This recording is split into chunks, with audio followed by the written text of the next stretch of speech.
आयज आमी health care म्हणजे केअर सेंटर MGM हॉस्पिटलान हांगासर आसात आनी आमचो वारक उमेश वारक जे सगळ्या गोंयाक वाट पळयतात त्याची त्यांनी त्याचे जे हार्ट ट्रान्सप्लांट केले आयज आमच्या वांगडा आमचे सर्जन डॉक्टर हांगासर सुरेश राव तांकां सगळ्यांत पयलीं आख्या गोंयच्या वतीन उमेशाक हार्ट ट्रान्सप्लांट केला म्हणून धन्यवाद म्हणटा.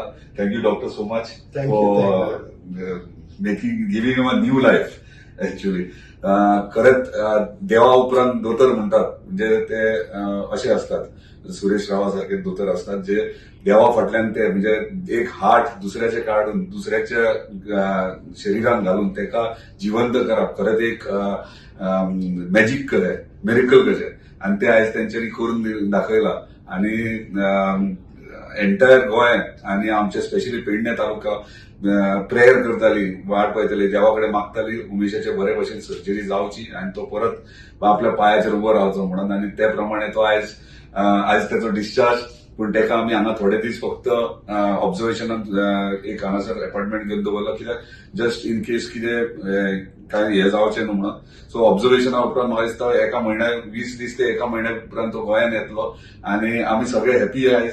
हांव मुद्दाम येयला काल असेंब्ली सेशन सोंपयला लेट नायट फ्लायट घेवन मुद्दाम हांगासर येयला कित्याक तेका डिस्चार्ज दिता म्हणून. कित्याक तेका म्हाकाय पळोवपाक जाय आसलें की हार्ट ट्रान्सप्लांट जाल्या उपरांत आमचो उमेश कसो फिट आहा तो आणि म्हाका दिसता तो फिट आहा आणि बेगिनात बेगीन तो गोंयान येतलो. धन्यवाद. Today we are very happy that Umesh is getting discharged. He had severe heart failure and in fact he had almost a cardiac arrest. So we put him on artificial heart and lung. Then we got a heart which was airlifted from Madurai with a helicopter. Then we did the heart transplantation. Now he has done well. He is going back to his state. It's really great that he has gone through all these things and successfully come out of this. Doctor Suresh रावान माझे transplant केले, बरें केलें, बरी treatment दिली आणि बाईन आमकां जीत बाईन भरपूर सपोर्ट केलो. कंटिन्यू ताजो फोन चालूच आसलो, कंटिन्यू फोन करून करून विचारतलो कशी आहा.